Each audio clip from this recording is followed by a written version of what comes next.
வயலோ வயலோ வயலோ செழிக்க வாழ்வு தந்தானே, வயலோ வாழ்வு தந்தானே. அட பொன்னா விளையோ பூமிக்கு நல்ல விவரம் தந்தானே, உழவனின் உறவா வந்தானே.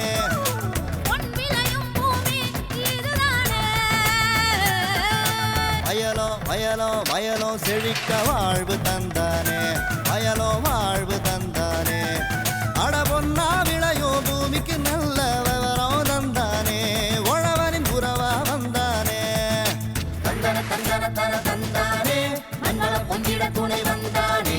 தந்தன தந்தன தன தந்தானே, மண்ணள பொங்கிட துணை வந்தானே. வணக்கம் வேளாண் பெருமக்களே, இன்றைய பொன் விளையும் பூமி நிகழ்ச்சியில் முதலில் வருவது வேளாண் செய்திகள், வேளாண் சந்தை நிலவரம் மற்றும் வேளாண் வானிலை.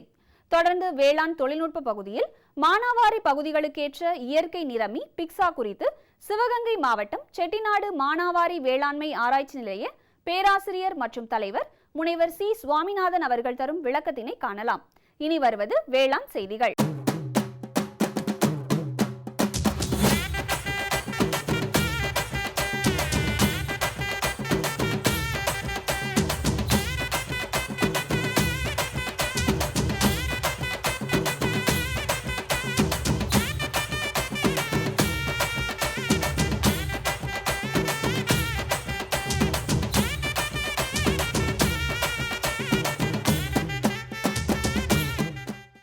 வணக்கம். வேளாண் செய்திகள். முதலில் வருவது மாத்தி யோசிச்சேங்க. தீவன பயிர் கோ 4 சாகுபடி குறித்து தேனி மாவட்டம் ஆண்டிப்பட்டி தாலுகா எட்டப்பராஜபுரம் கிராம விவசாயி பி தியாகராஜன் தரும் வெற்றி செய்தி.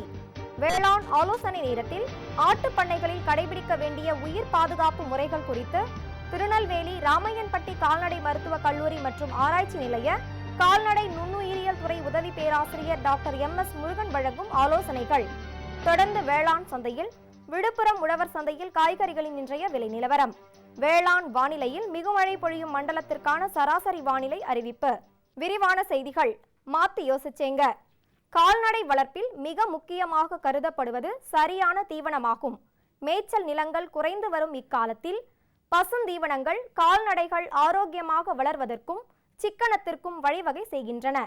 அந்த வகையில் தனது 15 ஏக்கர் நிலத்தின் ஒரு பகுதியில் தீவன பயிர் சாகுபடி செய்து தேனி மாவட்ட உழவர் பயிற்சி மையத்தின் ஆலோசனையுடன் கால்நடைகளையும் பராமரித்து வரும் தேனி மாவட்டம் ஆண்டிப்பட்டி தாலுகா எட்டப்பராஜபுரம் கிராம விவசாயி பி தியாகராஜனிடம் அவரது தீவன பயிர் கோ 4 சாகுபடி அனுபவங்கள் குறித்து கூற கேட்டபோது,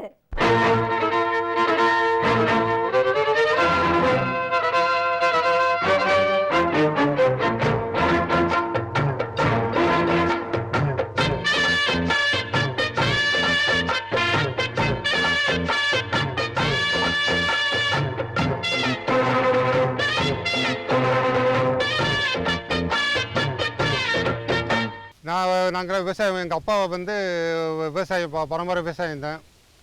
அவர் 5 ஏக்கர் நிலம் வச்சுருந்தார். அதில் ஒரு 6 ஏக்கர் முருங்கையும், ஒரு 3 ஏக்கர் தக்காளி, ஒரு 2 ஏக்கர் வெண்டி, பிறகு சோளம், மானாவாரி சோளம் ஒரு 3 ஏக்கரு போட்டிருந்தோம்.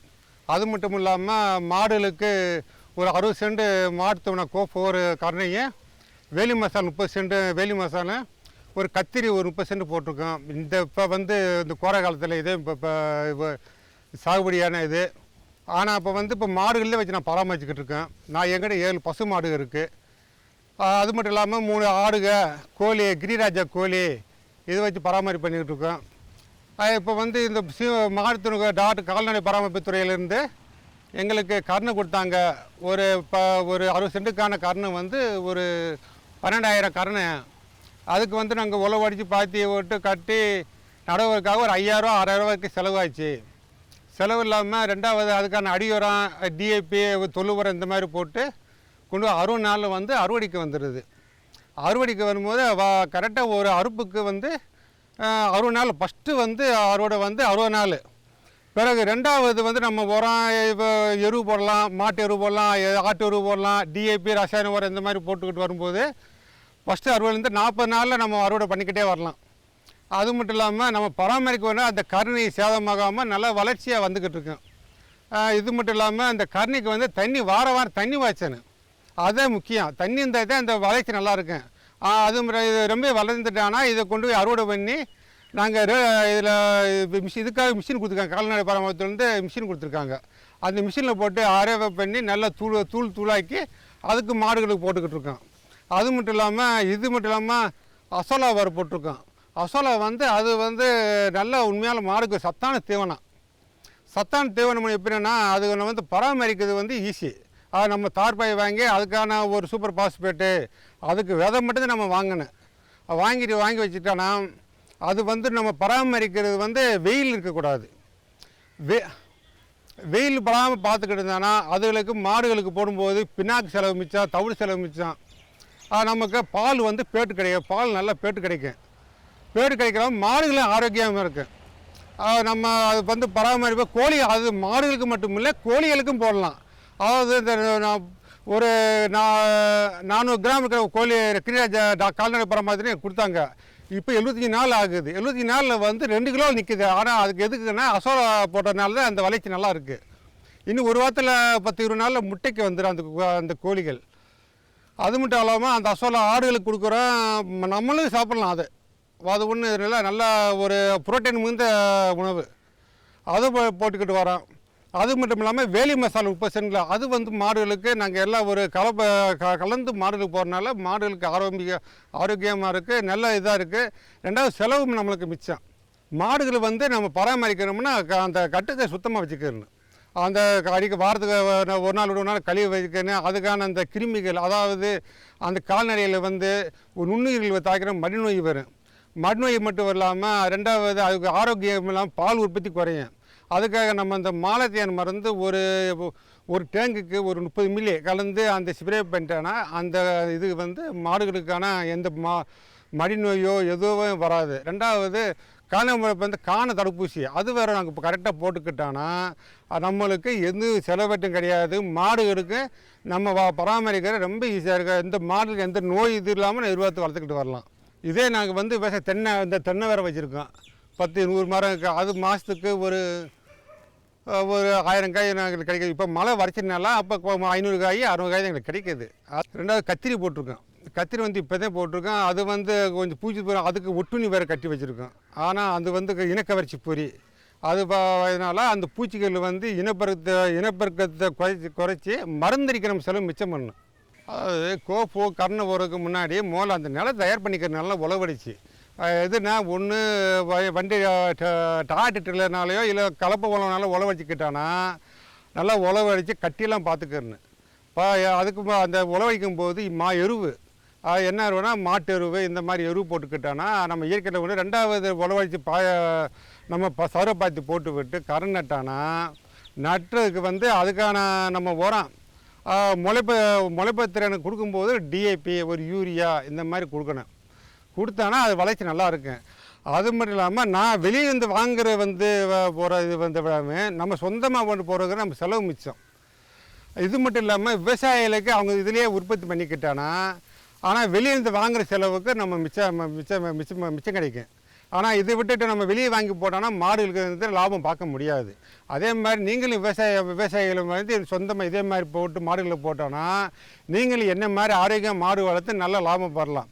மேலும் விவரம் பெற விவசாயி பி. தியாகராஜன் அவர்களை 09751613531 என்ற கைபேசி எண்ணில் தொடர்பு கொள்ளலாம்.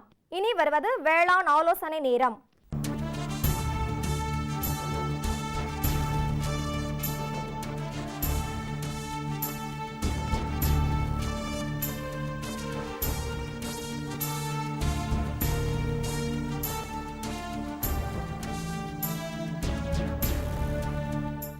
கால்நடைகளை குறிப்பாக ஆடுகளை தாக்கும் நோய்களில் இருந்து அவற்றை பாதுகாக்க வேண்டியது நமது முக்கியமான கடமையாகிறது. அப்போதுதான் நோய்களால் ஏற்படும் இழப்புகளிலிருந்து அவற்றை பாதுகாத்து ஆரோக்கியமாக வளர்த்து நல்ல விலைக்கு விற்று வருமானம் ஈட்ட முடியும். பண்ணைகளில் ஆடுகளை பாதுகாக்க உயிர் பாதுகாப்பு முறைகள் மிகவும் முக்கியமானதாகும். எனவே ஆட்டு பண்ணைகளில் கடைபிடிக்க வேண்டிய உயிர் பாதுகாப்பு முறைகள் குறித்து திருநெல்வேலி மாவட்டம் ராமையன்பட்டி கால்நடை மருத்துவக் கல்லூரி மற்றும் ஆராய்ச்சி நிலைய கால்நடை நுண்ணுயிரியல் துறை உதவி பேராசிரியர் முனைவர் MS முருகன் அவர்கள் தரும் விளக்கம். இன்று வேளாண் ஆலோசனை நேரத்தில் நான் பேச இருக்கும் தலைப்பு ஆடுகளுக்கு ஆட்டுப்பண்ணைகளில் கடைபிடிக்க வேண்டிய உயிர் பாதுகாப்பு முறைகள். உயிர் பாதுகாப்பு முறை என்பது தொற்றுநோய் கிருமிகளான நச்சுயிரி, நுண்ணுயிரி, ஒட்டுண்ணி, அகப்புற ஒட்டுண்ணி இவற்றிலிருந்து கால்நடைகளை எவ்வாறு பாதுகாப்பது, அதுவே உயிர் பாதுகாப்பு முறையாகும். அதோடு மட்டுமில்லாமல் பண்ணைகளுக்குள் வரும் தொற்றுநோய் கிருமிகளை எவ்வாறு உட்புகாமல் தடுப்பது, ஒருவேளை உட்புகுந்து விட்டால் உட்புகுந்தவற்றை எவ்வாறு வளராமலும் பரவாமலும் தடுப்பது, அதோடு மட்டுமில்லாமல் அதனை எவ்வாறு ஒரு பண்ணையிலிருந்து மற்றொரு பண்ணைக்கு தராமல் தடுப்பது, இதுவே உயிர் பாதுகாப்பு முறையாகும். உயிர் பாதுகாப்பு முறையின் முக்கியமாக 3 நோக்கங்கள். முதல் நோக்கம் பண்ணைக்குள் நோய்க்கிருமிகள் உட்புகாமல் தடுப்பது. இரண்டாவது நோக்கம் பண்ணைக்குள் புகுந்த நோய்க்கிருமியானது வளராமலும் பரவாமலும் தடுப்பது. மூன்றாவது நோக்கம் ஒரு பண்ணையில் ஏற்கனவே நோய் கிளர்ச்சி ஏற்பட்டுவிட்டால் அந்த நோய்க்கிருமியானது ஒரு பண்ணையிலிருந்து மற்றொரு பாதிக்கப்பட்ட பண்ணையிலிருந்து மற்றொரு பாதிக்கப்படாத பண்ணைக்கு பரவாமல் தடுப்பது. இதுவே மிக முக்கிய 3 நோக்கங்களாகும். எவ்வாறு தடுக்கலாம் என்றால், குறிப்பாக தடுப்பூசியினை தகுந்த காலத்தில் உரிய இடைவெளியில் விலங்குகளுக்கு, கால்நடைகளுக்கு அளிப்பதன் மூலம் நோய்கள் வராமலும் தடுக்கலாம்.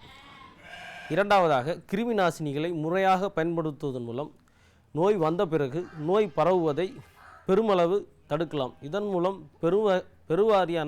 பெருமளவு பொருளாதார பாதிப்பினை தவிர்க்கலாம். நோய் கிருமிகள் மூலம் பரவும் முக்கியமான நோய்களான சில நோய்களை பற்றி சொல்கிறேன். நீலநாக்கு நோயானது ஒரு வகையான நச்சுயிரி கிருமிகளாகவே ஏற்படுகிறது. இந்த நோய் கியூலிகாடேஸ் என்னும் ஒரு வகை கொசு மூலமே பரவுகிறது. இந்த கொசுவானது குறிப்பாக மழை காலங்களில் அதிகமாக உற்பத்தியாகும். எனவே மழை காலங்களில் புகை போடுவதன் மூலமும், வேப்ப முன்னாக்கை பயன்படுத்தி புகை போடுவதன் மூலமும் இந்த கொசுவின் உற்பத்தியை கட்டுப்படுத்தலாம். இதனால் நீலநாக்கு நோயை பெருமளவு நாம் தடை செய்யலாம். அதே சமயத்தில் அடுத்ததாக வெட்கை நோய். வெட்கை நோயானது இதுவும் நச்சுயிரியால் ஏற்படும் நோயாகும். வெட்கை நோய் பொதுவாக ஒரு ஆட்டிலிருந்து ஒரு ஆட்டிற்கு மிக எளிதாக பரவக்கூடிய தன்மை உள்ளது. ஆட்டினுடைய எச்சி மற்றும் ஆட்டினுடைய ஏதாவது ஒரு திரவங்கள் அந்த பண்ணையில் உபயோகப்படுத்தப்படும் ஏதாவது ஒரு உபகரணங்கள் வழியாக மிக எளிதாக தொற்ற உள்ளது. எனவே இந்த நோய்க்கு தடுப்பூசி அளிப்பதோடு மட்டுமல்லாமல் தகுந்த முறையில் கிருமி நாசினிகளை பயன்படுத்துவதன் மூலம் இந்நோய் பரவுதலை தடுக்கலாம். அடுத்ததாக அடைப்பான் நோய். இந்த அடைப்பான் நோய் ஒரு வகை நுண்ணுயிரிகளால் ஏற்படும் நோய். இந்நோய் பெருமளவு தமிழ்நாட்டில் தென் மாவட்டங்களில் அதிக பாதிப்பினை உண்டாகின்றன. இந்நோய் திடீரென சாவுகள் ஏற்படும். இந்நோய்க்கும் தடுப்பூசிகளை முறையாக பயன்படுத்துவதன் மூலமும் இந்நோய் வராமல் தடுக்கலாம். இந்நோய் கிளர்ச்சி ஏற்படாத இடங்களில் தடுப்பூசி அளிப்பதற்கான அவசியம் இல்லை. இந்நோய் வந்த ஆடுகளை இறப்பரிசோதனையோ இல்லது ஆடுகளை ஏதாவது அறுவை சிகிச்சையோ செய்யக்கூடாது. ஏனெனில் இந்நோயிலிருந்து வரும் நோய்க்கிருமியானது சுற்றுப்புறச் சூழ்நிலையில் பரவி பெருவகையான பாதிப்பினை உண்டாக்கும். அடுத்ததாக அம்மை நோய். அம்மை நோயானது ஒரு வகை நச்சுயிரினால் ஏற்படும் நோயாகும். இந்நோயும் மிக எளிதாக பரவக்கூடியது. இந்நோய்க்கும் தகுந்த தடுப்பூசி அளிப்பதன் மூலமும் தடுக்கலாம். அடுத்ததாக கருச்சிதைவு நோய். கருச்சிதைவு நோயானது மிக எளிதாக பரவக்கூடியது.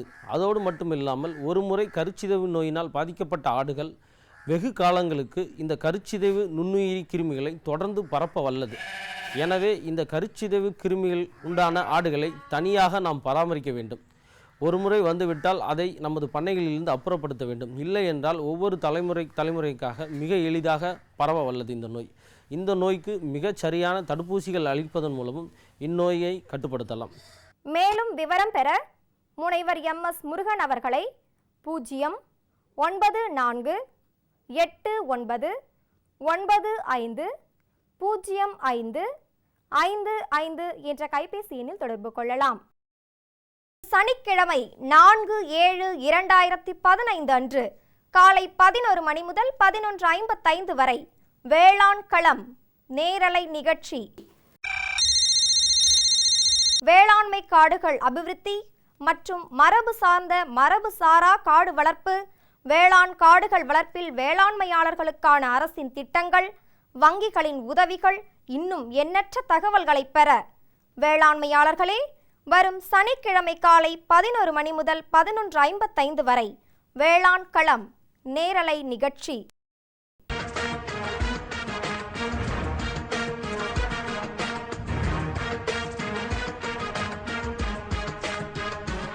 தமிழ்நாடு அரசின் வனத்துறை நிபுணர், மேட்டுப்பாளையம் வனக்கல்லூரியின் விஞ்ஞானி மற்றும் நபார்டு வங்கியின் துணை பொது மேலாளர் ஆகியோர் பங்கு கொள்ளும் வேளாண் களம் நேரலை நிகழ்ச்சி சனிக்கிழமை காலை 11 மணி முதல் 11:55 வரை. வேளாண் களம் நேரலை நிகழ்ச்சி உங்களுக்காக. பங்கு கொள்ளுங்கள், பயன் பெறுங்கள். வேளாண் களம். விளம்பர இடைவேளைக்கு பிறகு வேளாண் செய்திகள் தொடரும். இந்தாங்க, வேற ஏதாவது? போதும். அட, இது என்னப்பா இவ்வளவு குறைவா ரசாயனம் வருமா? விவசாயத்தை விட போறீங்களா? விவசாயத்தை இல்ல, அறியாமைய விடுறேன். மண் பரிசோதனை செஞ்சேன். இனிமே அண்ணே எத்தனை அவசியமோ அத்தனை உரம் தான் நிலத்துல போடுவேன். ஆமா விவசாய சகோதரர்களே, இன்றே உங்கள் மாவட்டத்தின் அருகில் உள்ள மண் பரிசோதனை கூடத்தில் உங்கள் மண்ணை பரிசோதியுங்கள். மண் சத்து, ஈரப்பதம், செடி வளர்ச்சியை சரிபார்த்து அவசியத்திற்கு ஏற்றவாறு மட்டுமே சத்துக்களை போடுங்கள். மேலும் சல்பர், ஜிங்க் மற்றும் போரான் போன்ற நுண்சத்துக்களையும் சரிபார்க்க மறவாதீர்கள். ரசாயன உரம் மற்றும் ஆர்கானிக் உரத்தை சரியான முறையில் பயன்படுத்தி நில வளத்தை பராமரியுங்கள். உற்பத்தியை பெருக்குங்கள், செலவை குறையுங்கள். அந்நிய செலாவணியை சேமிக்க உதவிடுங்கள். கூடவே மெதுவான வேகத்தில் நைட்ரஜனை அளிக்கும் உரங்கள், அதாவது வேம்பு தடவிய யூரியா போன்றவற்றை பயன்படுத்துங்கள். யூரியாவை இலைகளின் மேல் தெளியுங்கள். ஆஹா, நீ நெசமாவே புத்திசாலி ஆயிட்டப்பா. மேலும் விவரங்களுக்கு தொடர்பு கொள்ளவும் மாவட்ட வேளாண் அதிகாரி அல்லது விவசாயி கால் சென்டரை. இனி வருவது வேளாண் சந்தை.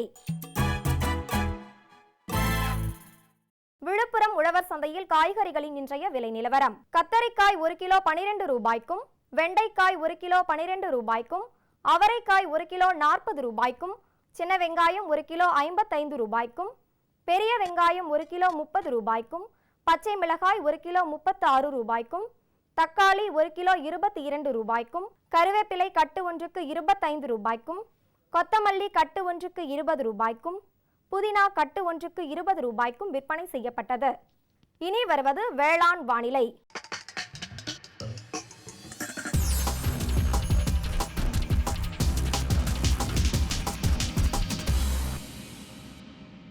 மிக மழை பொழியும் மண்டலமான கன்னியாகுமரி மாவட்டத்தில் காற்றின் வெப்பநிலை அதிகபட்சமாக 32.5 டிகிரி செல்சியஸ் ஆகவும் குறைந்தபட்சமாக 25.5 டிகிரி செல்சியஸ் ஆகவும், காற்றின் ஒப்பு ஈரப்பதம் 82.1% காற்றின் வேகம் மணிக்கு 3.5 கிலோமீட்டர் ஆகவும், மண்ணின் ஈரப்பதம் 15 சென்டிமீட்டர் ஆழத்தில் 23.4% மண்ணின் வெப்பநிலை 15 சென்டிமீட்டர் ஆழத்தில் 27.7% சூரிய கதிர்வீச்சு 601.3 கலோரி பெர் சென்டிமீட்டர் ஸ்கொயர் ஆகவும், வளிமண்டல அழுத்தம் 1003.7 ஹெக்டா பாஸ்கல் அளவாகவும், இலையின் ஈரப்பதம் மணிக்கு 1.1 ஆகவும் இருந்தது. இத்துடன் இன்றைய வேளாண் செய்திகள் நிறைவடைகின்றன. நன்றி, வணக்கம். புதிய தொழில்நுட்பம் எல்லாருக்கும் பிடிக்கும். நானும் என்னோட வயலை தயார் செய்யறது, உழுறது, தோன்றது, விதைக்கிறது போன்றவற்றுக்கு சின்ன மிஷின்களை என்னுடைய தேவைக்கேற்ப வாங்கினேன். நான் என்னோட வயல்ல மிஷினை பயன்படுத்தின போது வேலை சீக்கிரமா சுலபமா முடிஞ்சது. வயல்ல மிஷினை பயன்படுத்தின பிறகு எனக்கு கிடைச்சது முழுமையான விளைச்சல், அதிக லாபம். சின்ன மிஷின்கள் எங்களுக்கு சொந்தமானவை. பெரிய மிஷின்களை நாங்க குழுவை உருவாக்கி வாங்கினோம். விவசாய சகோதர சகோதரிகளே, நீங்களும் சிறந்த மிஷின்கள் மற்றும் கருவிகள் வாங்க நிதி உதவியை பெறுங்கள். உங்கள் வருமானத்தை அதிகரியுங்கள், வளமையை பெறுங்கள்.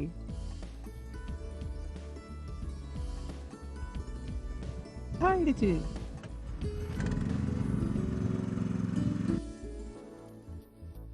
நான் முடிவு பண்ணிட்டேன். நான் உன்னை வேளாண் இன்ஜினியர் ஆக்க போறேன்.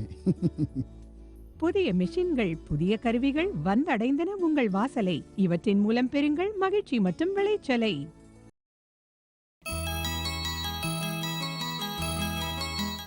செயற்கை நிறங்களை கையாள்வதால் நாம் பலவித நோய்களால் பாதிக்கப்படுகிறோம். உதட்டச் சாயத்திலிருந்து உணவுப் பொருட்கள் வரை பலவித வண்ணங்கள் அன்றாடம் நமது உடலில் கலந்து பலவித உபாதைகளை உண்டாக்குகின்றன. இயற்கை தந்த வரப்பிரசாதமாக அனாடோ என்ற பெயர் கொண்ட பிக்ஸா மரம் அமேசான் காடுகளிலிருந்து கொண்டு வரப்பட்டு சாகுபடி செய்யப்படுகின்றன. அதிலிருந்து கிடைக்கும் இயற்கை நிறமிகளால் உடலுக்கு எந்த தீங்கும் இல்லை, செலவும் குறைவு, வேளாண்மையும் வளர்ச்சி பெறுகிறது.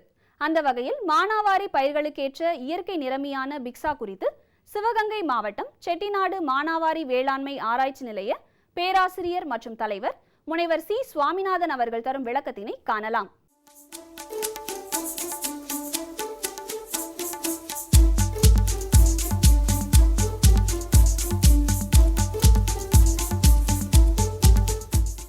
நீங்கள் பார்த்து கொண்டிருக்கக்கூடிய இந்த வயல் ஒரு மரத்தை தன்னுள்ளே கொண்டுள்ளது.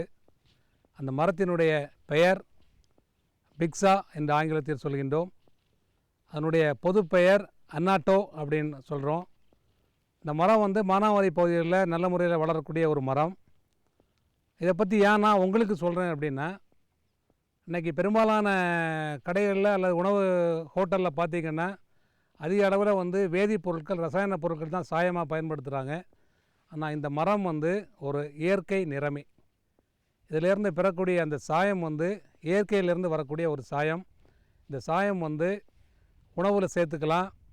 குறிப்பாக பெண்கள் வந்து உதட்டு சாயமாக அதை பயன்படுத்திக்கலாம். இது தவிர இதில் நிறைய மருத்துவ குணங்கள் இருக்குது. ஸோ உலகத்திலே 2 நிறமிகள் தான் இயற்கையில் கிடைக்கிது. ஒன்று வந்து இந்த மரம், அதாவது பிக்ஸான்னு சொல்லக்கூடிய மரம். இன்னொன்று வந்து கேரமல். ஆனால் இந்த 2 நிறமிகளுமே நம்ம இந்தியாவில் இல்லை, வெளிநாட்டில் தான் வருது. நான் பின்னாடி பார்க்கக்கூடிய அந்த மரம் வந்துட்டு அமேசான் காடுகளிலேருந்து கொண்டு வரப்பட்ட ஒரு மரம். இது வந்து மானாவாரி பகுதிகளில் ஏன் கொண்டு வந்திருக்கோம் அப்படின்னா, இந்த மானாவாரி பகுதிகளில் என்னுடைய வளர்ச்சி வந்து நல்லா இருக்குது அப்படிங்கிற வந்து ஆராய்ச்சி பண்ணுறதுக்காக தமிழ்நாடு வேளாண்மை பல்கலைக்கழகம் மூலமாக இது வந்து அறிமுகப்படுத்தப்பட்டுள்ளது. இந்த மரத்தை வந்துட்டு நம்ம பின்னாடி பார்க்கக்கூடிய இந்த மரம் வந்து கிட்டத்தட்ட வந்து ஒரு 1.5 வருஷத்துலேயே நமக்கு பலனுக்கு வர ஆரம்பிச்சிருது. என்னுடைய காய்களில் இருந்து அந்த இயற்கை சாயம் நம்ம எடுக்கிறோம். இந்த மரத்தினுடைய காய்களில் வந்து பிக்சின் அப்படின்னு சொல்லக்கூடிய அந்த இயற்கை நிறமை, அது மீண்டும் சொல்கிறேன், பிக்சின் அது ஆங்கிலத்தில் சொல்கிறோம், அந்த இயற்கை நிறமையை எடுக்கிறோம். இந்த இயற்கை நிறமையை வந்து எல்லா வகையான உணவு பதார்த்தங்கள், உடை தயாரிப்பு, அலங்கார பொருட்கள் தயாரிப்பு மற்றும் அனைத்து விதமான உதட்டு சாயங்கள், மருந்துகள் தயாரிப்பதற்கெல்லாம் நம்ம இதை பயன்படுத்துகிறோம். இந்த மரத்தை எப்படி வளர்க்குறது அப்படிங்கிற ஒரு கேள்வி உங்கள் மனசில் வந்துட்டு இருக்குது. அதுக்கு சரியான பதிலை இப்போ நான் சொல்கிறேன், நல்லா கவனித்து கேட்டுக்கிடுங்க. இந்த மரத்தை வந்து நடுறதுக்கு வந்து 10 அடி இடைவெளி கொடுக்கணும். செடிக்கு செடி 10 அடி, வரிசைக்கு வரிசை 10 அடி. அப்படின்னா ஒரு ஹெக்டேர் நிலப்பரப்பில் வந்து 1111 மரங்கள் நம்ம வளர்க்கலாம். உத்தேசமாக 1100 மரங்கள் வந்து நம்ம வளர்க்கலாம். ஸோ இந்த மரம் வந்துட்டு நமக்கு வந்து ஒரு 1.5 வருஷத்துலேயே பலனுக்கு வர ஆரம்பிச்சிருது. ஸோ 1100 மரங்கள் நட்டிருக்கோம் அப்படின்னா ஒவ்வொரு மரத்தில் இருந்து நமக்கு கிடைக்கக்கூடிய அந்த காய்களுடைய அளவு வந்து கிட்டத்தட்ட 1.5லேருந்து 2 கிலோ வரைக்கும் நமக்கு கிடைக்குது. இந்த 1.5 கிலோ காயினுடைய மதிப்பு நம்ம பார்த்துக்கிட்டோம்னா இன்றைக்கி வந்து சந்தைப்படி பார்த்துக்கிட்டோம்னா 180 ரூபா. இது இவ்வளவு சீப்பான ஒரு சாயம் வந்து எங்கேயுமே கிடைக்காது. நீங்கள் ரசாயன பொருட்கள் போனால் கூட விலை கூட இருக்கலாம். அதே நேரத்தில் ரசாயனம் பயன்படுத்தும் போது பல்வேறு விதமான நோய்கள் வர்றதுக்கான வாய்ப்புகள் அதிகமாக இருக்குது. அதனால் இயற்கை நிறமையை வந்து பயன்படுத்துறது சாலச் சிறந்தது நான் அடிக்கடி சொல்கிறது உண்டு. அந்த வகையில் இந்த மரம் வந்து நமக்கு ஒரு வரப்பிரசாதம்னு கூட சொல்லலாம். இந்த மரம் வந்துட்டு எல்லா வித மண் கண்டத்துலேயும் வளரக்கூடியது. குறிப்பாக சிவகங்கை எடுத்துக்கிட்டோம்னா இங்கே செம்புரை மண்கள் அதிக அளவில் இருக்குது. இது தவிர வண்டல் மண் பகுதிகளே நல்லா வருது. அது தவிர நம்ம பருத்தி மண் சொல்லுவாங்க, பிளாக் காட்டன் சாயில் ஆங்கிலம் சொல்கிறோம், அந்த பகுதிகளையும் இந்த மரம் வந்து நல்ல சிறப்பான முறையில் வளரக்கூடியது. இதில் ஒரே ஒரு கருத்து என்ன அப்படின்னா, இந்த மரத்தை வந்து நம்ம மரமாக வளர விடக்கூடாது. மற்ற மரங்கள் இந்த மாமரம் பார்த்துருப்பீங்க, கொய்யா மரம் பார்த்துருப்பீங்க, அது மாதிரி இந்த மரத்தை வந்துட்டு வளர்ந்து ஒரு 1.5 ஆண்டுகள் கழித்த உடனே ஒரு 2 அடி ஹைட்டுக்கு வச்சுட்டு வெட்டி விட்டுறணும். அது இல்லை அப்படின்னா அது வந்துட்டு ஒரு பெரிய மரமாகிடுச்சுன்னா நமக்கு வந்து விளைச்சல் குறையும். அதை எப்படி அந்த பராமரிப்பு பண்ணுறது அப்படிங்கிறத இப்போ சொல்கிறேன், நல்லா கவனிச்சுக்கிடுங்க. நட்டு 6 மாத நாற்றை வந்து நம்ம வயலில் நடுறோம். 6 மாத நாற்றை நட்டு அதில் இருந்து நாங்கள் சொல்லக்கூடியது வந்து குறைந்தது 2 ஆண்டுகள் வந்து அடிப்பகுதியில் உள்ள எல்லா கிளைகளையும் வெட்டி விட்டுறணும். அடிப்பகுதியில் உள்ள கிளைகள் வளர விடக்கூடாது. ஸோ அப்படின்னா ஒரு 2 அடி உயரத்துக்கு வந்து எந்த கிளையுமே கீழால் இருக்காது, உயரமாக வளர விடுறோம். 3 ஆண்டுகள் முடியும் போது மண்ணிலேருந்து 2 அடி உயரத்தில் மொத்தமாகவே அந்த மரத்தை வந்து அந்த செடியை வந்து வெட்டி விடுறோம். அதனால் பக்கவாட்டு கிளைகள் நிறைய அளவில் வந்து அதில் நிறைய பூக்கள் வந்து நிறைய காய்கள் வர்றதுக்கான வாய்ப்புகள் அதிகம். அதனால் பராமரிப்பு இதில் ரொம்ப முக்கியம். நம்ம சாதாரண மற்ற மரம் நடுற மாதிரி நட்டுட்டு ஊருக்கு போயிட்டு 5 வருஷம் கழித்து வரலான்னு வந்தீங்கன்னா அங்கே ஒன்றும் இருக்காது.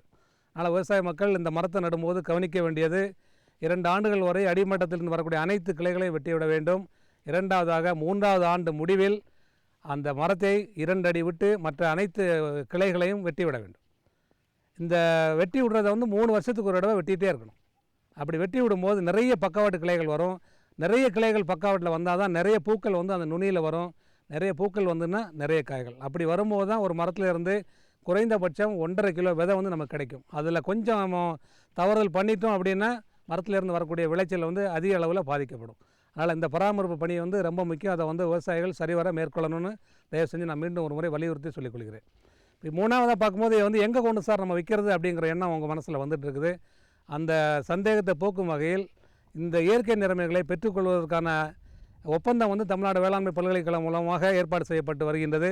குறிப்பாக இன்னும் 2 ஆண்டுகளுக்குள் இந்த இயற்கை நிறமைகளை வாங்குவதற்கான ஒப்பந்ததாரர்கள் வந்து விடுவார்கள். அப்படி வரும்போது நீங்கள் இப்போ நட்டிங்க அப்படின்னா 2-3 வருடம் கழித்து உங்களுடைய விளைச்சல் வந்து மார்க்கெட்டுக்கு வரும்போது அது கண்டிப்பாக பெற்றுக்கொள்வதற்கான வாய்ப்புகள், சந்தைப்படுத்துவதற்கான வாய்ப்புகள் வந்து அதிக அளவில் இருக்குது. நான் இப்போமே நம்ம நட்டோம் அப்படின்னா தான் 2 வருஷம் 3 வருஷம் கழித்து நமக்கு வந்து வருமானத்துக்கு வரும். விட்டுட்டோம் அப்படின்னா 3 வருஷம் கழித்து ஐயோ நான் அன்றைக்கி பண்ணாமல் விட்டுட்டேன்னு நீங்கள் யோசிக்கக்கூடிய சூழ்நிலை வேண்டாம்.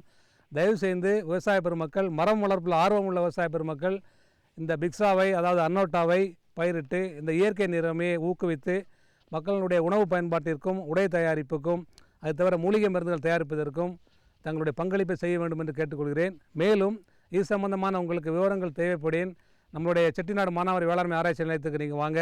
மேலும் தகவல் அறிய முனைவர் சி சுவாமிநாதன் அவர்களை 09443925074 என்ற கைபேசி எண்ணில் தொடர்பு கொள்ளலாம்.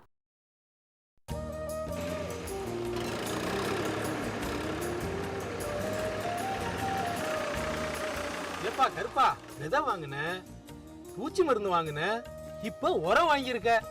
இவ்வளவுத்துக்கும் பணம் எங்க இருந்துப்பா வருது? முருகா, இப்ப நான் பணத்தை பத்திக்க கவலையே பறதில்ல. ஏன்னா என்கிட்ட தான் கிசான் கிரெடிட் கார்டு இருக்கு. கார்டு? இது என்னப்பா?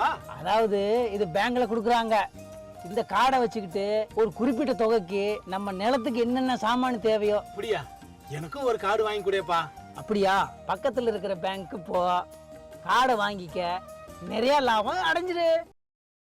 6/7/2015 திங்கட்கிழமை அன்று பொன் விளையும் பூமி நிகழ்ச்சியில்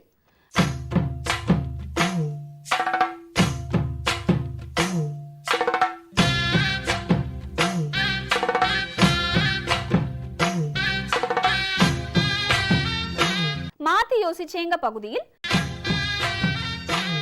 காளான் வளர்ப்பில் சாதிக்கும் பெண் விவசாயி குறித்து ஈரோடு மாவட்டம் அந்தியூர் தாலுகா என் கொண்டையன்பாளையம் கிராம முன்னோடி விவசாயி பி தமிழ்ச்செல்வி அவர்கள் தரும் தகவல்கள். வேளாண் ஆலோசனை நேரம் பகுதியில் கறவை மாடு வளர்ப்பில் ஏற்படும் பிரச்சனைகளும் அதற்கான தீர்வுகளும் குறித்து திருநெல்வேலி மாவட்டம் ராமையன்பட்டி கால்நடை மருத்துவக் கல்லூரி மற்றும் ஆராய்ச்சி நிலைய கால்நடை பராமரிப்பு விரிவாக்க கல்வித்துறை பேராசிரியர் மற்றும் தலைவர் டாக்டர் சி மணிவண்ணன் வழங்கும் ஆலோசனைகள்.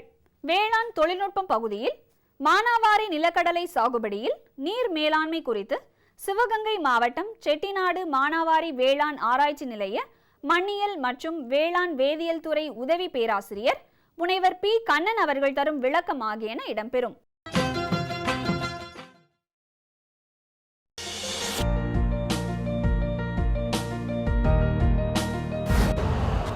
यूरिया का स्वदेशी उत्पादन 70 लाख टन बढ़ाने के लिए 6 उर्वरक संयंत्रों का उद्धार किया जा रहा है। FCIL के गोरखपुर, सिंदरी, तलचर और रामागुंडम संयंत्र, HFCL की बरौनी इकाई और BVFCL की नामरू फोर्थ। सोने पर सुहागा ये है कि देश में अब बनेगा सिर्फ नीम लेपित यूरिया, क्योंकि इससे होगा किसानों का फायदा ही फायदा। अनाज का उत्पादन 10% तक बढ़ेगा। बढ़ेगी 10 से 15% नाइट्रोजन क्षमता।